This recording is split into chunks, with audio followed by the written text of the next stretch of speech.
Hello friends, welcome to Sangeeta শাইনিতাস kitchen. কেমন আছো সবাই? আজকে অনেকদিন পর তোমাদের সঙ্গে আবার গল্প করতে চলে এসেছি। তার কারণ হচ্ছে আজকের ডিশটা খুবই ফেভারিট এবং স্পেশাল আমার। তো আজকে আমার মা কি রান্না করেছেন সেটা ছিল কলকাতা স্টাইলে মাটন বিরিয়ানি।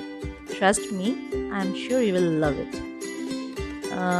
তো মাটন বিরিয়ানি রান্না করতে আমি এখানে খাসির মাংস নিয়েছি 1.5 কিলো। এটাকে ম্যারিনেট করব।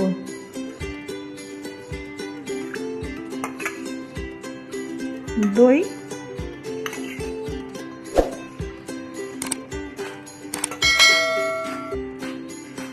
বিরিয়ানি বানাবো, তার জন্য আমি 1.5 কিলো মাংস নিয়েছি।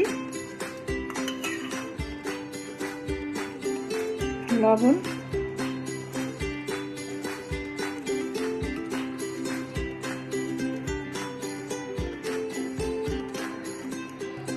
হলুদ,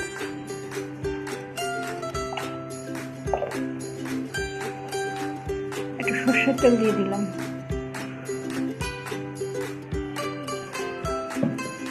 এটা দিয়ে আমি সুন্দর করে ম্যারিনেট করে ঘন্টাখানিক রেখে দেবো। আমি এটাকে সরিয়ে রাখছি, ফ্রিজে রেখে দিচ্ছি ঘন্টাখানিক। তার সঙ্গে আমি বাসমতি চাল নিয়েছি, ভিজিয়ে নিয়েছি। এটা 500 চাল নিয়েছি। তোমরা চাইলে সমান সমানও দিতে পারো। আমি চালটা কম নিয়েছি, মাংসটা বেশি নিয়েছি, তাহলে টেস্টটা বেশি ভালো হয়। আমি কটা বড় বড় করে আলু কেটে নিয়েছি। আলুগুলো নুন হলুদ দিয়ে মাখিয়ে নেব।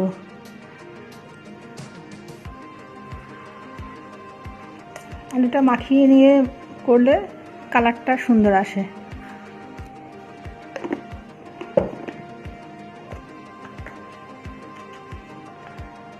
একটু হলুদ দিয়ে মাখিয়ে নিচ্ছি।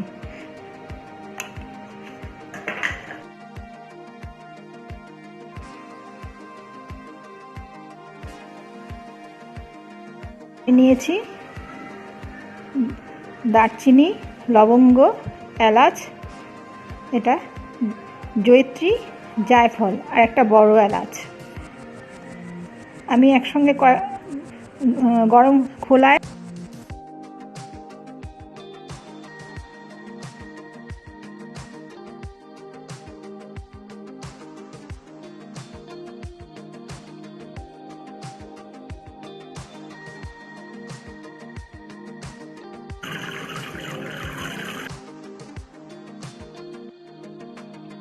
এবার আমরা আসছি স্টেপ 3। এবার আমাদের রাইসটা কুক করতে হবে। রাইস কুক করার জন্য প্রথমে আমরা কিছু স্পাইসেস অ্যাড করব ফ্লেভারের জন্য। তো তার মধ্যে আমরা তেজপাতা অ্যাড করছি, কিছু সাজিরে ও শামরিচ। সাজিরে আমার মুখে পড়লে ভালো লাগে, তাই এটা জলের মধ্যেই অ্যাড করা হচ্ছে। আর না হলে আপনি এটাকে এই মাসলিন ক্লথের মধ্যে সব গরম মশলা, কিছুটা জায়ফল, জয়িত্রী, এগুলো সব দিয়ে এই সাজিরে সামরিচ দিয়ে পুটলিটাও তৈরি করতে পারেন আপনাদের যদি মুখে স্পাইস না ভালো লাগে। কিন্তু আমার ভালো লাগে, তাই জন্য ওটা মা অ্যাড করলো জলের মধ্যে। এই পুটলিটা দেওয়া হলো। আচ্ছা, কলকাতার বিরিয়ানিতে কিন্তু স্পেশালিটি হচ্ছে রাইসটা প্রচণ্ড ফ্লেভারফুল হয়। নুন দেওয়া হচ্ছে, নুনটা এখানে একটু বেশি করেই দেবেন। এবার এটাকে বয়েল হতে দিন, পুরো ইনফিউজ হবে। যত যে সুন্দর যে ফ্লেভারটা সেগুলো পুরো জলের মধ্যে ইনফিউজ হবে। এটাকে তুলে নেবেন, এই যে পুটলি মশলাটা সেটা তুলে নেবেন। এবার এর মধ্যে রাইসটা দিতে হবে।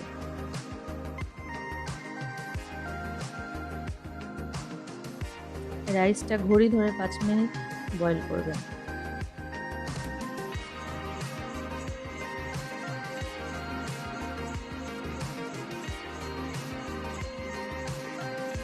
রাইসটা কিন্তু 50% হবে। আমি দেখেছি 50%-এর বেশি, হার্ডলি 60%, 70-80% হয়ে গেলে কিন্তু স্টিমে বসলে নষ্ট হয়ে যায়, রাইস লেগে যায় গায়ে গায়ে। এর মধ্যে একটু ঘি দিয়ে দেওয়া হলো, হবে ফ্লেভার। বিরিয়ানি হবে সুন্দর, একদম ঝরঝরা রাইস, আর তার সঙ্গে একদম সুন্দর গন্ধ। এই লেবুর রস দেওয়া হয় যাতে রাইস স্টিক না করে, ঝরঝরা ভাবটা থাকার জন্য।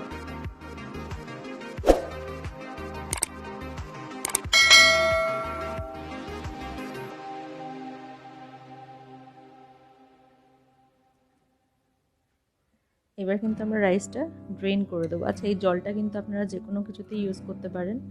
এই জলটা খুবই সুন্দর হয়। এই জলটা দিয়ে ইভেন আমি পরে আমি মাকে বলি ফ্রিজে রেখে দেবে, পরের দিন জাস্ট ভাত রান্না করবো, তাহলেও আমার ভালো লাগবে। এবার আসি আমরা স্টেপ 4-এ আমরা এবার প্রথমেই বানিয়ে নেবো একটু বেরেস্তা। আমার মা সবসময়, আমি নোটিস করেছি, বেরেস্তা বানা যেটা ফ্রাইড অনিয়ন, সেটা কিন্তু সবসময় ঘিতে ভাজে। আপনারা ট্রাই করতে পারেন। আর আপনাদের কাছে যদি বেরেস্তা থাকে আলাদা করা অন্যরকম তেলে ভাজা, তাহলে আপনারা সেটা ইউজ করতে পারেন। কিন্তু ঘিতে ভেজে ট্রাই করবেন, ইটস ইয়ামি।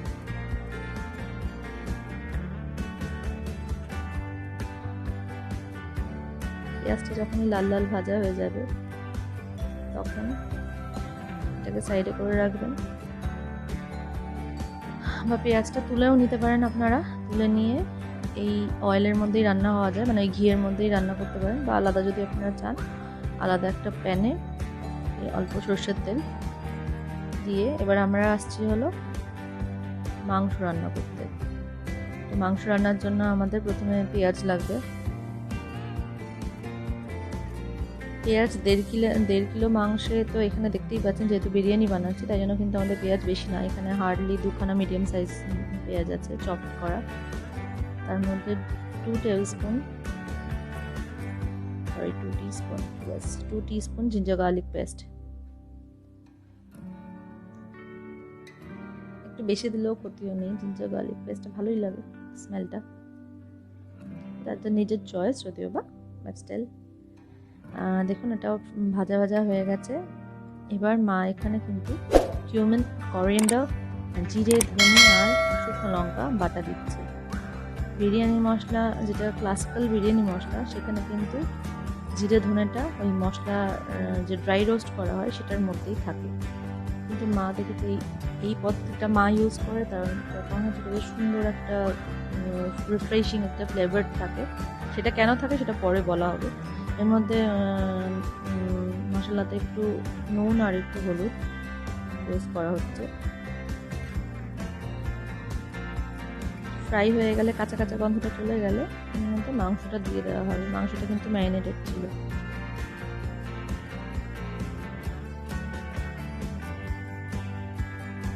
এবার তো আমরা যেরকমভাবে মাংস রান্না করি, এটাকে এখানে কড়াইয়ের মধ্যেই মাংসটা কিন্তু প্রায় সেদ্ধ হয়ে যাবে, 80%, 70-80% কিন্তু কুকড হয়ে যাবে। তাহলে আরও পরে যখন দমে বসানো হবে তখন মাংসটা খুব সুন্দর খেতে হবে, একদম সফট অ্যান্ড জুসি। এটা প্রেশার কুকারেও কেউ দিতে চাইলে দিতে পারে, কিন্তু আমি দেখেছি এই টেস্টটা আমার ভালো লাগে। তার কারণ হচ্ছিল মাংসটা প্রেশার কুকারে দিলে যে একটা সেই ভেতরের জুসি ব্যাপার আর বাইরে দিয়ে ইনট্যাক্ট ব্যাপারটা নষ্ট হয়ে যায়, সেটা কিন্তু এখানে হবে না। কারণ বিরিয়ানি হলো মাংসটা যখন খুলবো তখন এমন হবে ভেতরটা একদম সফট, পুরো যেন মুখের মধ্যে মেল্ট করে যাবে। সেটা কিন্তু কড়াইতে এরকম স্লো কুকিংয়ে বেশি ভালো হয়। মাংসটা যখন হয়ে এসছে, এবার আমরা এটা মাংসটাকে সরিয়ে রাখবো, শুধু পিস বাই পিস আলাদা রাখবো, গ্রেভিটাকে আলাদা করে দেবো। আমাদের কলকাতার বিরিয়ানিতে কিন্তু একটা আওয়াদির টাচ থাকে, তাই জন্য কিন্তু আমাদের বিরিয়ানিতে মুখে মশলা পড়বে না, কোনো রকম খুব বেশি গ্রেভি হবে না, কিন্তু ফ্লেভার সব কিছুর একদম ব্যালেন্স থাকবে। সেটাই কিন্তু আমাদের স্পেশালিটি, তাই জন্য আমরা গ্রেভিটাকে আলাদা করব। এবার আসছে লেয়ার করার। আলুগুলোকে আগেই নুন হলুদ দিয়ে মাখানো ছিল, আলুগুলো আর তেজপাতা দিয়ে লেয়ার করছি। তেজপাতা দিলে নিচে পোড়ার সম্ভাবনা বেশি থাকে না, আর তাই জন্য তেজপাতা একটু দিয়ে দিলে ভালো হয়। তা যাই হোক, আর এর মধ্যে মাংসগুলো দেখতেই পাচ্ছেন, শুধু মাংসগুলো দেওয়া হচ্ছে, যেহেতু আমরা 2 জন মানুষ সেই জন্য 4টে মাত্র আলু। এবার উপর দিয়ে রাইসটা দিয়ে দেওয়া হচ্ছে। কত সুন্দর ঝুরঝুরে রাইস হয়েছে দেখুন। এইটা হচ্ছে একটা মেন প্রসেস। এটা আমিও আগে জানতাম না মা কীভাবে করে, তো সেদিনকে দেখে আমি খুব অবাক হয়েছিলাম। but it's yummy. Try it. Exactly follow the same rules. Just try it and let me know. I'm sure you'll love it.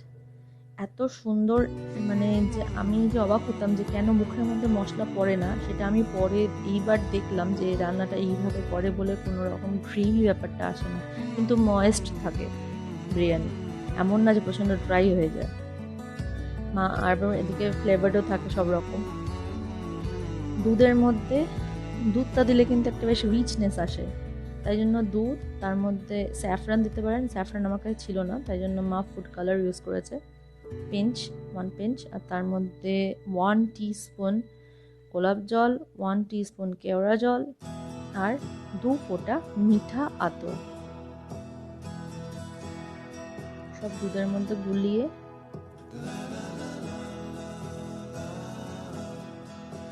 এই দুধটা অল্প করে ঢেলে দিতে হবে।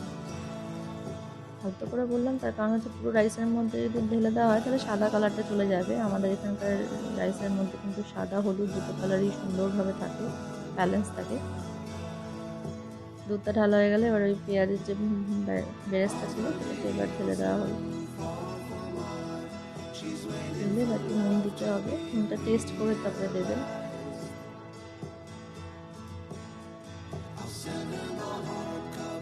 ঘি 2 টিস্পুন এনাফ।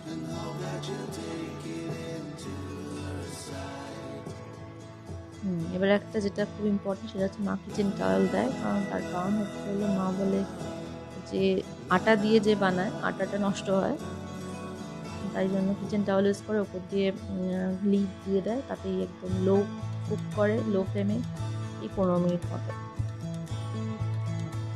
হ্যাঁ, যেটা আমি বলছিলাম যে এইবার হচ্ছে হলো আসল যেটা, যে বিরিয়ানি মশলাটা মা এখন দেবে।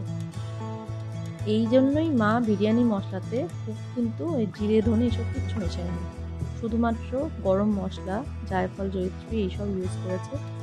ড্রাই রোস্ট করে একদম মিহি করে গুঁড়ো করে নিয়েছে, এখন ইউজ করছে। একটুখানি হালকা হাতে মা স্পুন দিয়ে নাড়িয়ে দেবে। এরপরে কিন্তু গ্যাসটাকে অফ করে দিয়ে, দেখেছেন রাইসটা কত সুন্দর হয়েছে, গ্যাসটাকে অফ করে দিয়ে এবার এটাকে রেস্ট নিতে দেবে। রেস্ট পাবে কতক্ষণ, 5 থেকে 10 মিনিট, যাতে সুন্দরভাবে ফ্লেভারটা সব কিছুর মধ্যে ইনফিউজ করে, আর তাতে মানে এনহ্যান্স, মানে ফ্লেভার যে একটা ফ্রেশনেস, একটা যে রিচনেস, একটা বিরিয়ানি মশলা, সেটা কিন্তু এখনই ফুটে বেরোবে। আপনারা একবার এইভাবে ট্রাই করে দেখুন। আর আমাদের রান্না যদি আপনাদের ভালো লাগে তাহলে অবশ্যই আমাদের চ্যানেলটিকে সাবস্ক্রাইব করবেন আর বেল আইকনটা প্রেস করবেন, আর অবশ্যই কমেন্টে জানাবেন কেমন লাগলো। আমার কথা বিশ্বাস না হলে একবার নিজেরা এই স্টেপগুলো ফলো করে রান্না করে দেখবেন, তারপর আমাকে এসে কমেন্টে জানাবেন। আমি জানি আপনাদের সবার ভালো লাগবে। আর কলকাতা বিরিয়ানি বাঙালিদের তো সবাই জানে কি, আর কি দেখুন সুন্দর ময়েস্টও আছে। সবাই ভালো থাকবেন, এই করোনা যুদ্ধে সবাই জয়ী হয়ে আবার আমরা পরের বছর সুন্দরভাবে কাটাবো। Tata, happy friendship day.